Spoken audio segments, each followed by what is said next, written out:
ये अक्टूबर माह का सॉल्यूशन है साइंस का, जो एग्ज़ाम हुआ है अभी रिसेंट में। तो फर्स्ट क्वेश्चन है कि थोड़ा हिंदी प्रॉब्लम है तो अंग्रेजी में पढ़ेंगे, आप लोग हिंदी में देखिएगा। Mass is obtain by which of the following relation.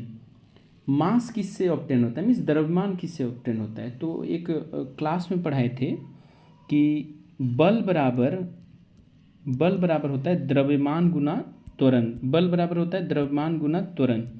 तो द्रव्यमान गुना त्वरण, त्वरण। अब देखिए द्रव्यमान गुना त्वरण, यहाँ पे पूछ रहा है कि द्रव्यमान कहाँ पे आएगा।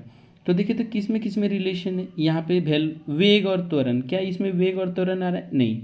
इसमें दूरी और वेग भी नहीं आ रहा है। तो कौन सा आ रहा है? बल और त्वरण। बल और त्वरण, द्रव्यमान बराबर होता है बल और त्वरण। Option number C. प्रेशर का एसआई मात्रक क्या है? दाब का एसआई मात्रक क्या है? तो दाब का एसआई मात्रक क्या है, देखिए ध्यान से इधर। दाब बराबर होता है आपका बल बटे क्षेत्रफल। दाब बराबर क्या होता है? दाब बराबर होता है बल बटे क्षेत्रफल। क्षेत्रफल।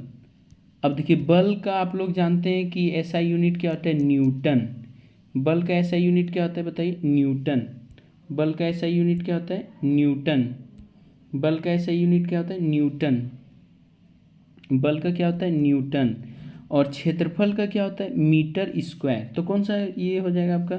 तो ये हो जाएगा option number D. 3 number question देखिए, बोल रहा है दाव बल और क्षेत्रफल में संबंध है। दाव बल और क्षेत्रफल, दाव का फॉर्मूला ही होता है कि बल बटे क्षेत्रफल। Option number A. 4 नंबर है the pressure applied on any part of the close fluid is transmitted equally in all direction, this law is called pascal law. Pascal law क्या बोल रहा है कि अगर आप एक जगह दाब लगाइएगा तो वो सभी जगह फैलेगा। ये पास्कल ने ही बताया था, एक साइंटिस्ट का नाम है पास्कल। ओके।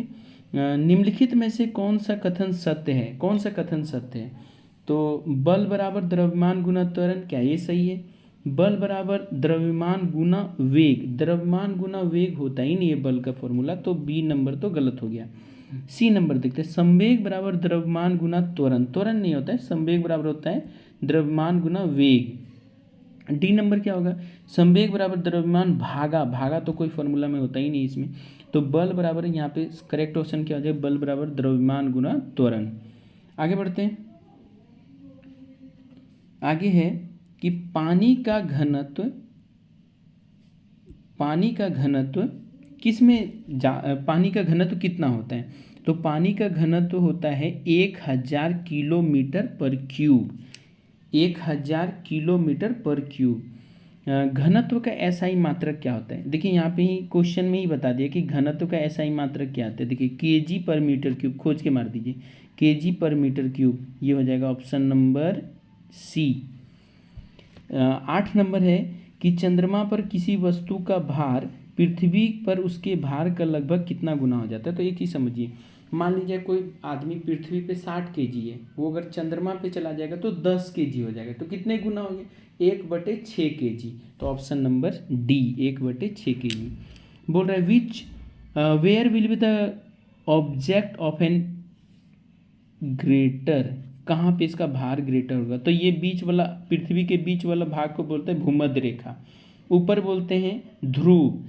तो अगर कोई चोर यहाँ से सोना चोरी करके, मीन्स भूमध्य रेखा से सोना चोरी करके ध्रुव की ओर जाता है, मान लीजिए ये 5 केजी यहाँ से सोना चोरी किया और ध्रुव पे जाके वो 5 केजी कुछ ना कुछ ग्राम बढ़ जाएगा, हो सकता है आधा केजी बढ़ जाए, हो सकता है 200 ग्राम बढ़ जाए, तो उसको फ़ायदा ही है। तो वो कहाँ पे उसका वेट बढ़ जाता है? तो ये बढ़ जाता है ध्रुव पे। Option number B. ओके। फिर क्या बोल रहे हैं? निम्नलिखित where will be the weight, तो ये तो बता ही दिए। The SI unit of thrust, thrust means प्रणोद का एसआई मात्रक क्या होता है? तो इसका होता है न्यूटन। प्रणोद का एसआई मात्रक क्या होता है? न्यूटन।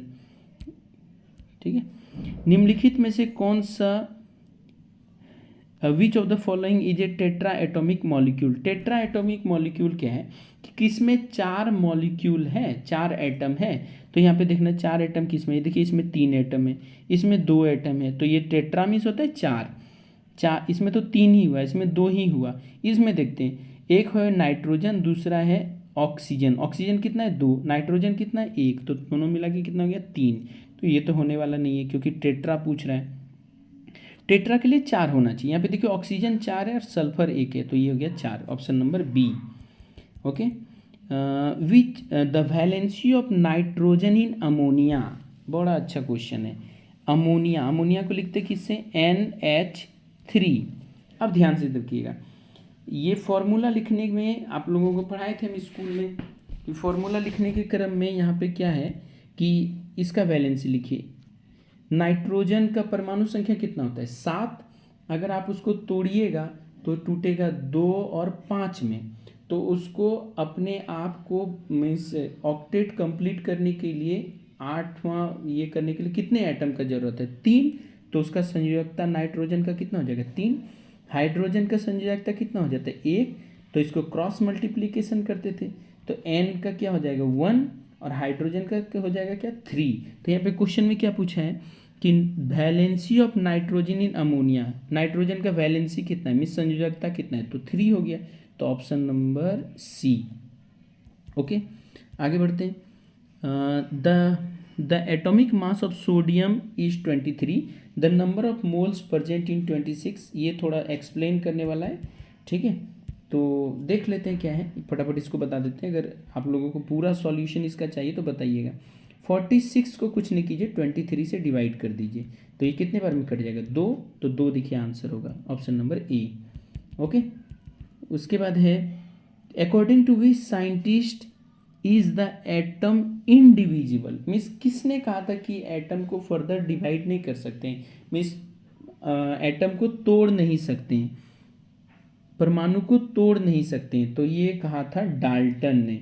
डाल्टन ने कहा था कि एटम को उसके बाद ये सबसे छोटा पार्टिकल है, इसके बाद इसको तोड़ ही नहीं सकते, लेकिन उसके अंदर में भी बाद में इलेक्ट्रॉन, प्रोटॉन और न्यूट्रॉन निकला, तो इसका बात गलत हो गया था।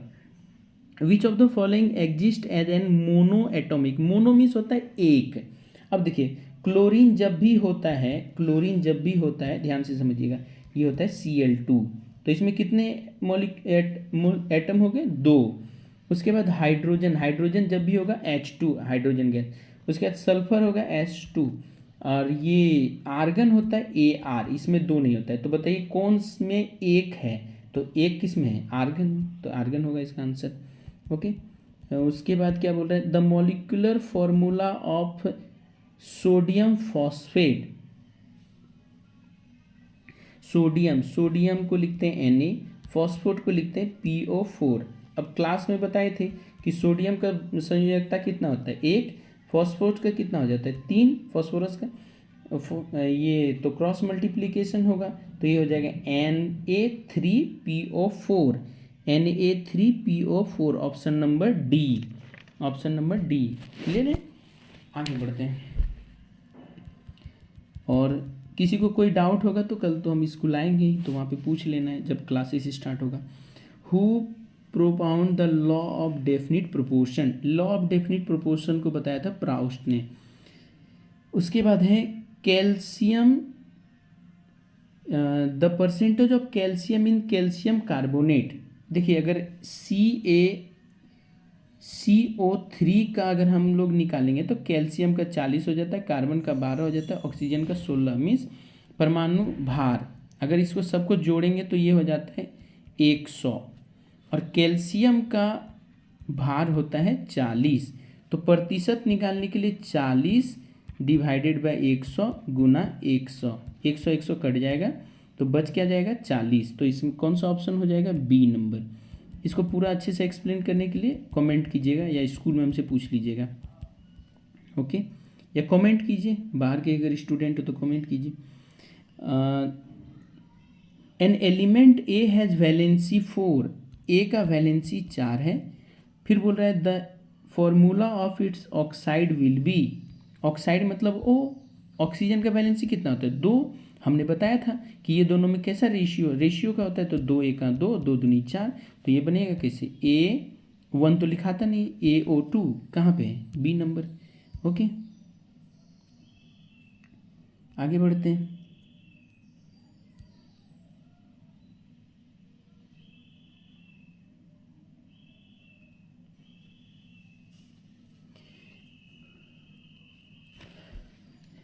21 number, the disease cause due to the deficiency of iron, iron के कमी से कौन सा रोग हो जाता है, तो ये होता है anaemia.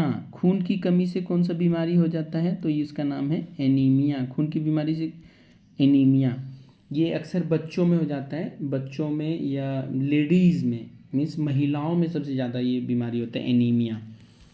What is the main condition of good health, good health के लिए क्या कंडीशन चाहिए, मूलभूत शर्त क्या है, तो अच्छा खाना चाहिए, पानी चाहिए, एयर चाहिए, मीन्स हवा भी अच्छा चाहिए, ये भी सही है। संतुलित आहार मीन्स सभी चीज़, संतुलित आहार चाहिए, ये भी सही है। Hygiene at a personal and household level means सभी जगह साफ सफाई रखना चाहिए, हाइजीन वहाँ से मेंटेन होता है, ऑल ऑफ द एबव सारा सही है।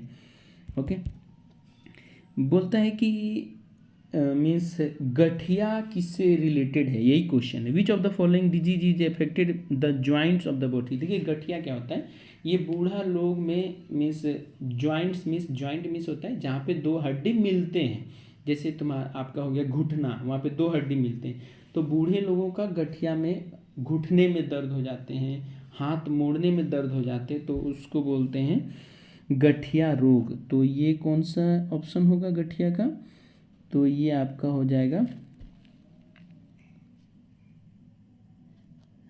ये आपका हो जाएगा विच of the disease is affected by the, ये आपका गठिया रोग, तो ये सी नंबर। उसके 24, haemophilia belongs to which of the following categories of disease, देखिए हेमिटोफीलिया के बारे में समझिए। मान लीजिए कोई गिर जाता है या कहीं कट गया तो वहाँ से ब्लड आना स्टार्ट हो जाता है, थोड़ा देर के बाद अगर आप कुछ करें या ना करें लेकिन वो ब्लड जम जाएगा, वो जमता है विटामिन के के कारण, ठीक है। तो होता क्या है कि किसी के बॉडी में अगर खून जमना बंद हो जाए तो यही एक बीमारी होता है, उस बीमारी का नाम है हेमिटोफीलिया। ओके, ये होता है आपका, कैसे होता है, तो ये होता है अनुवांशिक डिजीज है, मीन्स ये आपके अगर पापा को है तो आपको भी हो जाएगा, आपको है तो आपके बच्चे को भी हो जाएगा, मीन्स अनुवांशिक, जेनेटिक इसको बोलते हैं, मीन्स पारिवारिक बीमारी है ये। Okay, giants disease belongs to which of the following categories, ये आपका हार्मोन के कारण होता है, ये आपका जाइंट्स बीमारी। ओके, फिजियोथेरेपी, ये फिजियोथेरेपी क्या है, फिजियोथेरेपी होता है हड्डी से रिलेटेड, हड्डी से। अब जब कुत्ता काट लेगा तो हड्डी तो उसमें कोई मतलब है नहीं। हेपेटाइटिस ये एक बीमारी है, इसमें मीन्स हड्डी से कोई मतलब नहीं। एड्स सेक्सुअल डिजीज है, इसमें तो मतलब है नहीं। तो आपका बच कौन गया, सबसे अच्छा ऑप्शन यहाँ पे पोलियो है। Okay, tuberculosis is cause by the infection micro organism, ये आप डायरेक्ट याद कर लीजिएगा, माइक्रोबैक्टीरियम ट्यूबरकुलोसिस, मेरे साथ बोलिएगा, माइक्रोबैक्टीरियम ट्यूबरकुलोसिस। ये बहुत बार रेलवे, एसएससी, ये सब एग्जाम में बहुत सारा ये क्वेश्चन पूछता है। High fever with frequent severing is a symptom of which disease, तो ये है आपका मलेरिया का।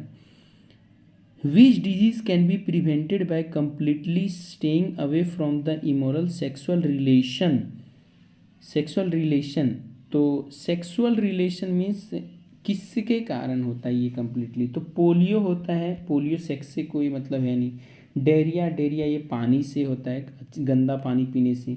टाइफाइड भी उसी से होता है। एड्स होता है सेक्स के कारण। ओके, लास्ट है आपका निम्न, विच of the following germs is not affected by antibiotic. Antibiotic क्या होता है, एक अभी थोड़े दिन पहले कोरोना आया था, कोरोना में एंटीबायोटिक काम ही नहीं कर रहा था। क्यों काम नहीं कर रहा था, क्योंकि वो कैसा था बीमारी, वायरस से।